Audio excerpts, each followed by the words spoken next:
The National Desk, America's News, now.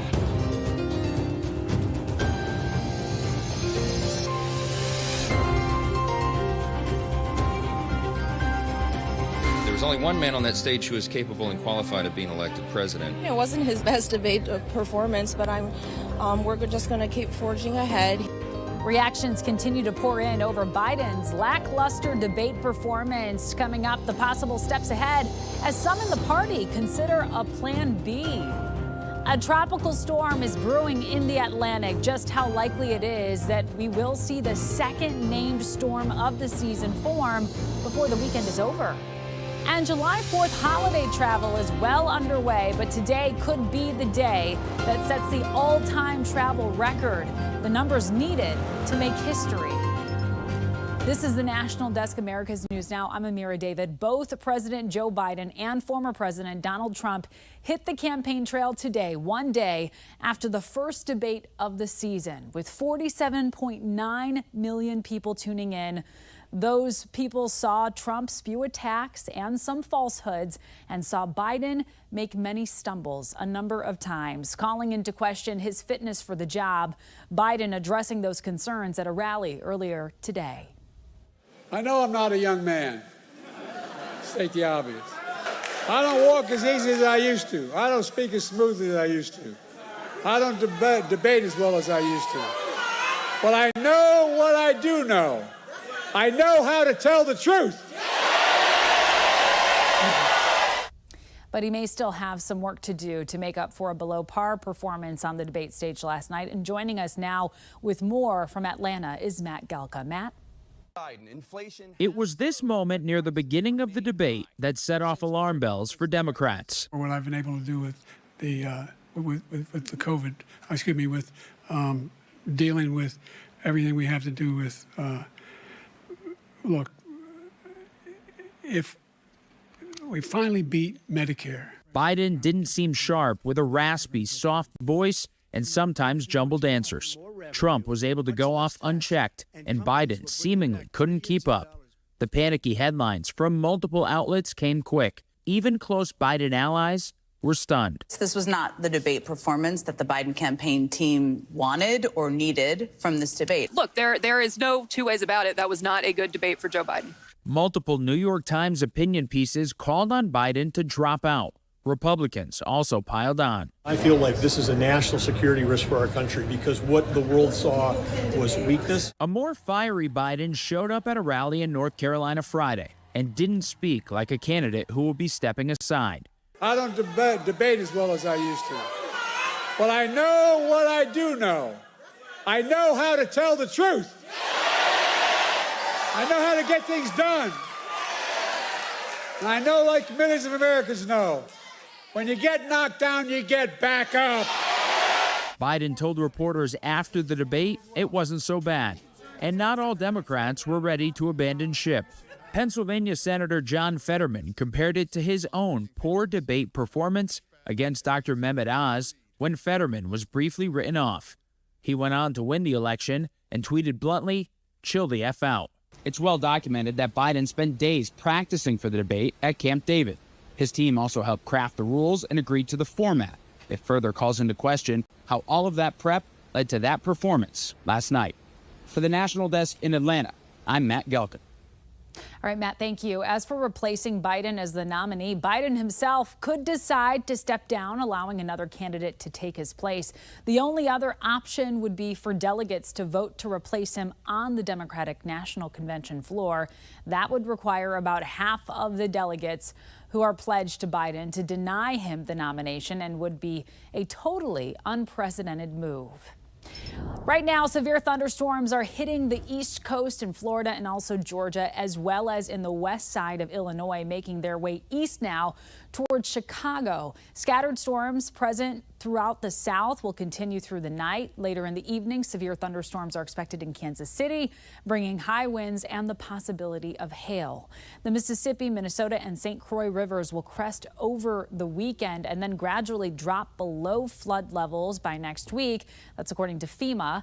At the Rapidan Dam, officials say the land continues to erode, and the Rapidan Dam store could also fall right into the river. The store is owned by the same family whose house got washed away in the flood.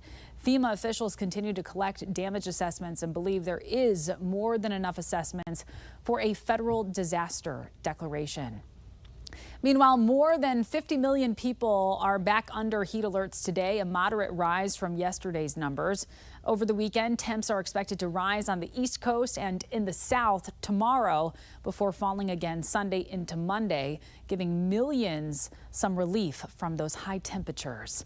Tropical depression 2 has formed in the Atlantic and is expected to develop into Tropical Storm Beryl today or tomorrow.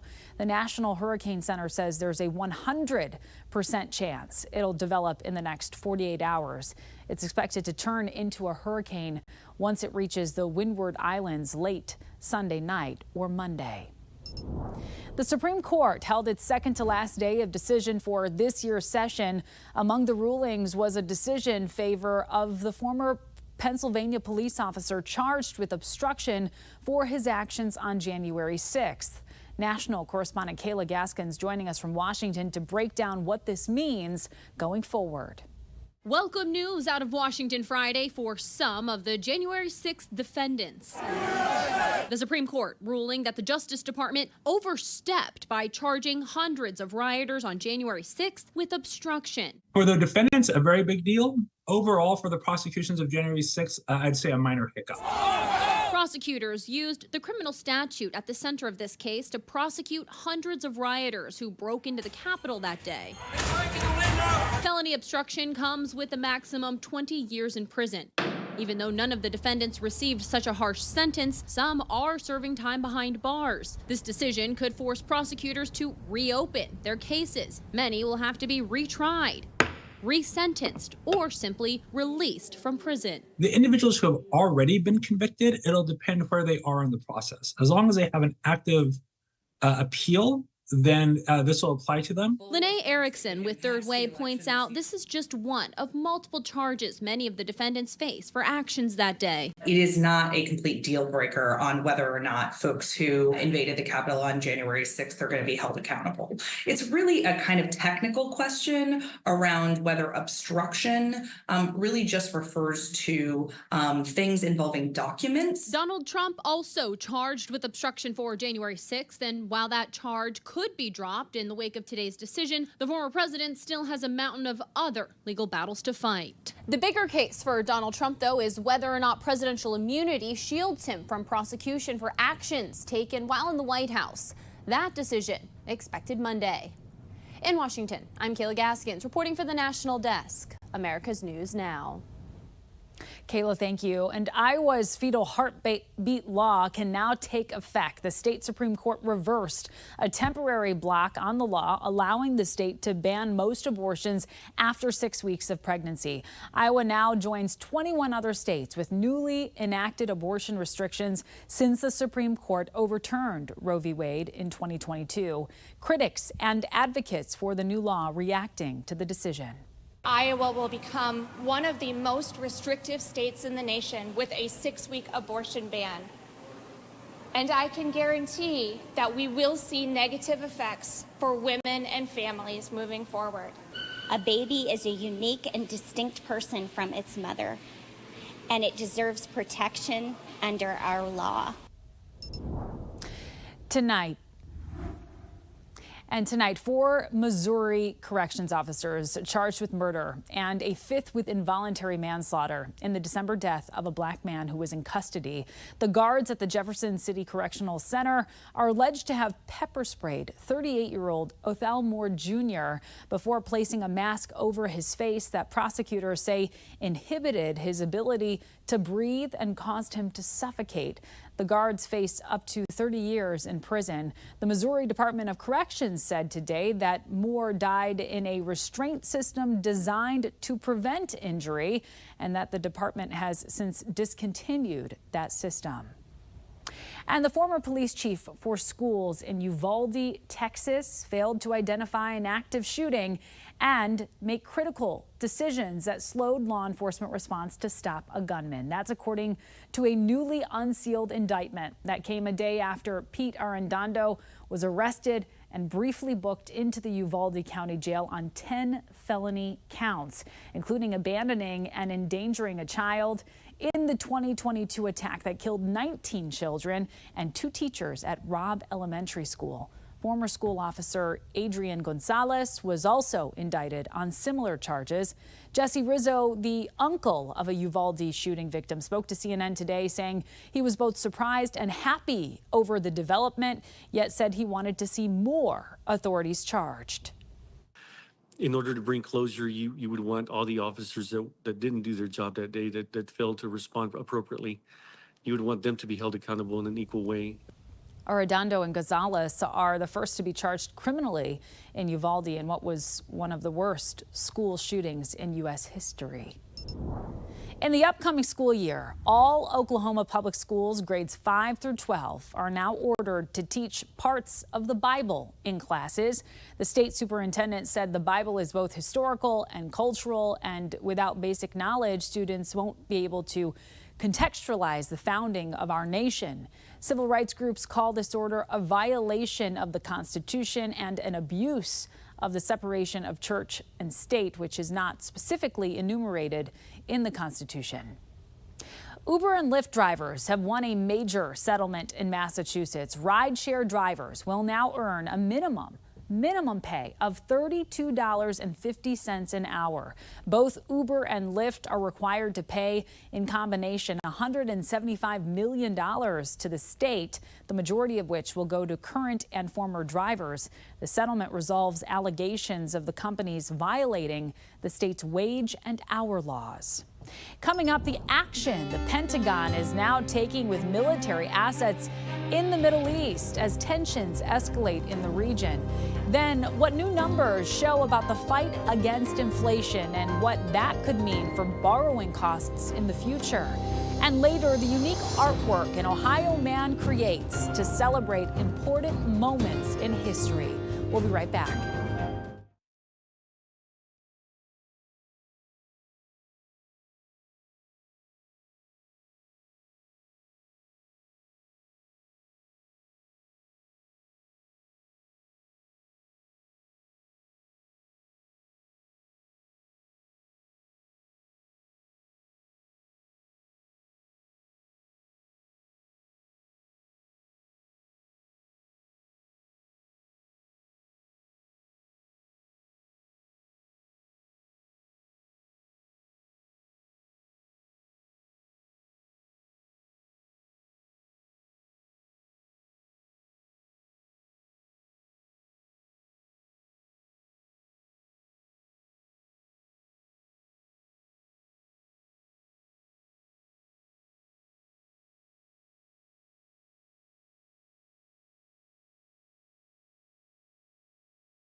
Right now, the Pentagon moving U.S. military assets closer to Israel and Lebanon as tensions escalate between Israeli forces and militant force Hezbollah, which controls parts of Lebanon's south. The USS Wasp is special operations capable and now joins the USS Oak Hill and another ship that the U.S. says is military ready and is intended to serve as a deterrent to regional conflict escalation. Skirmishes have grown more frequent and bigger between the two sides.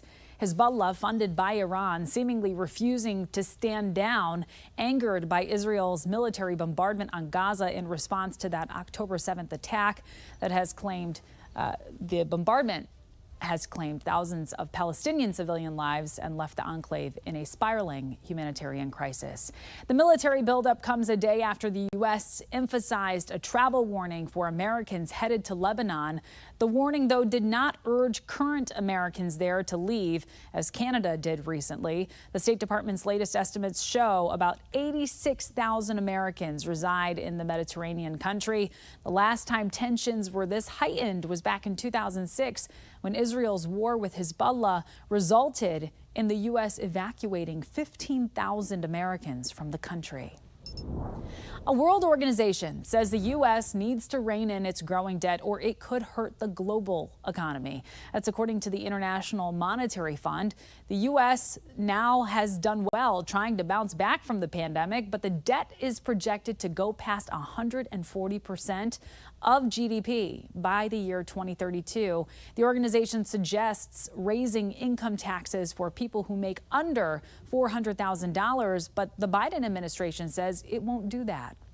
The country could be making progress, however, on fighting inflation. Price increases slowed during the month of May, according to a fresh reading from the Commerce Department. New data also tells us incomes are steadily rising, but consumer spending is slowing. National correspondent Atrel Nashar breaks down the numbers impacting families and the presidential election. Another gradual step towards stable prices. Your total is 45. Oh, please wait. The always anticipated personal consumption expenditures price index shows inflation in May slowed to 2.6%. Excluding volatile food and energy prices, it's the lowest reading since March 2021. It's welcome news for members of the Federal Reserve who've been keeping interest rates painfully high in order to slow the economy and pull down inflation. It is just additional news that monetary policy is working, inflation is gradually cooling. That's a relief for businesses and households who have been struggling with persistently high inflation. It's good news for how policy is working, but there's more work to do. Not done yet. Not done yet. The Fed wants to see inflation down to a solid 2% rate.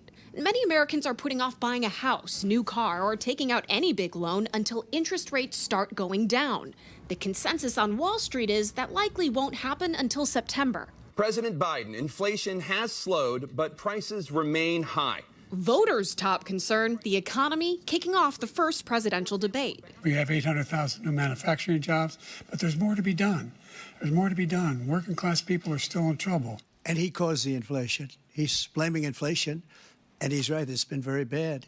He caused the inflation. Over the past 3 years of high inflation, it's the resilient American consumer that's helped keep the economy afloat. May's report also shows us incomes continue to rise, and by more than economists had expected. Consumer spending, however, is starting to show signs of slowing. That's tough for retailers, but good news for the Fed. We have growth slowing, spending slowing, the labor market slowing, inflation coming down. That's how policy works. Fed officials acknowledge it's taking longer than everyone would like. But it's still too early to tell when they can declare victory in their fight against inflation. In Washington, I'm Atrel Nashar for the National Desk, America's News Now.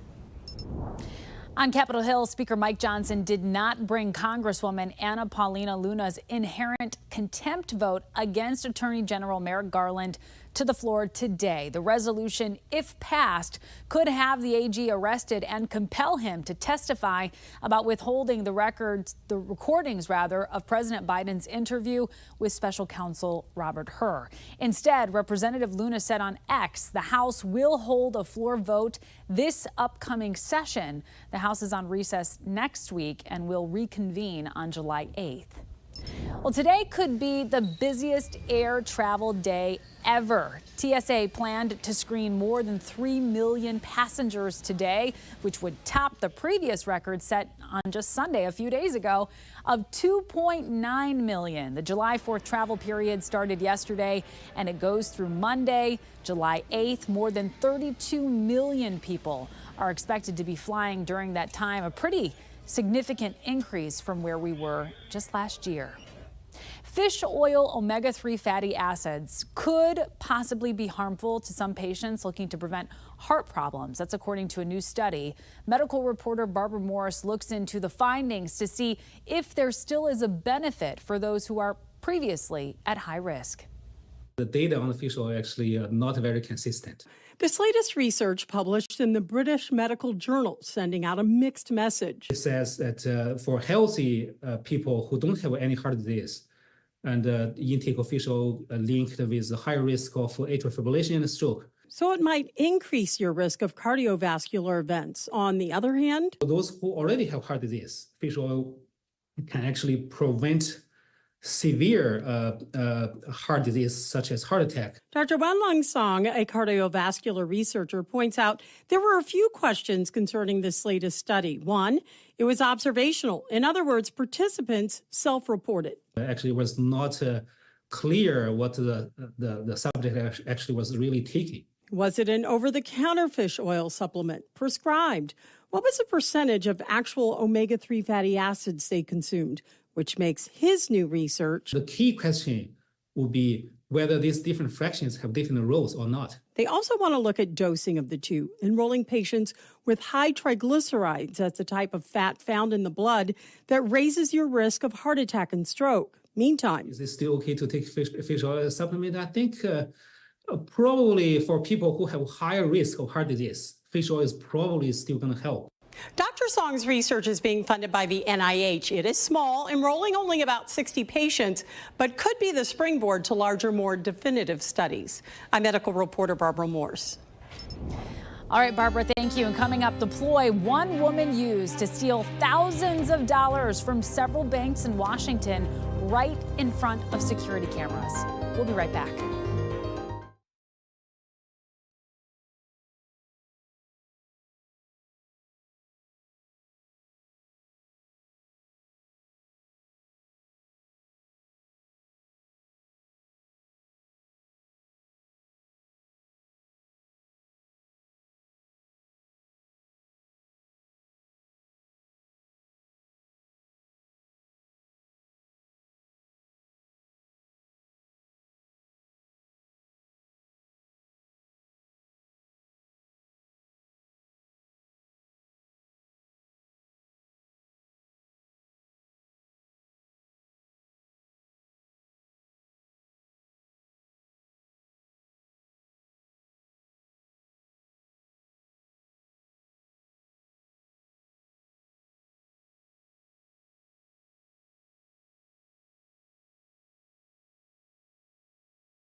We have reporters all across the country in your neighborhoods covering the issues that matter most to you. We're taking the pulse of America. It started as a Christmas gift idea for his wife. Bob Off's first miniature room box was a model of the couple's living room. And it had French doors in the back of it, which opened up, and we had a view outside of our house of sort of towards Cincinnati, and I used the view of Cincinnati as the background. A couple of boxes later, Bob was in love. Now his creations can be seen in art galleries, shows, and other people's homes. Bob's newest work portrays the Cincinnati Red Stockings locker room. In 1869, they went 57 to nothing in terms of their record. A tiny uniform and cleats were crafted by two other miniature artisans. And Bob read about a giant bat in a story in Harper's Weekly. And they were presented a bat made from a lumber company in Cincinnati, and the bat was 27 feet long and weighed about 2 tons. Since the fentanyl crisis hit the West Coast, deaths have spiked, but Oregon has seen the biggest increase. A new report from the Common Sense Institute is putting a price tag on those deaths. Mark McMullen, a retired economist for the state of Oregon, authored the report. The costs to the state economy just from the hospital costs and the overdose deaths alone went from about $6 billion in 2017 to $31 billion today. McMullen says what's not included in that price tag is the tragic loss of life and other consequences of addiction. We don't include crime. We don't include the impact on lifetime earnings. We don't include the impact on migration into the state. Do you recognize this woman? Linwood police say she is linked to fake ID thefts, nearly $20,000 drained from various banks, and they released these photos to help identify and arrest her. Oh, it's awful. It's awful and not only that, but it's so violating. She's accused of swiping $12,600 from the Verity Credit Union in Linwood just by walking into the bank and making no effort to shield her identity. From what we can tell from the photos, her face is out there. Linwood PD's Maren McKay alleges the woman used a passport to withdraw thousands. She's basically taking her photo and she's swapping it for the victim's photo. Coming up, the first Boeing Starliner crew has been stuck in space for weeks. How much longer? NASA now says they'll be there. We'll be right back.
NASA and Boeing now say they'll be extending the first Starliner crewed flight return by weeks. The crew, consisting of 2 NASA astronauts, was supposed to spend just a week in space after arriving on June 6th.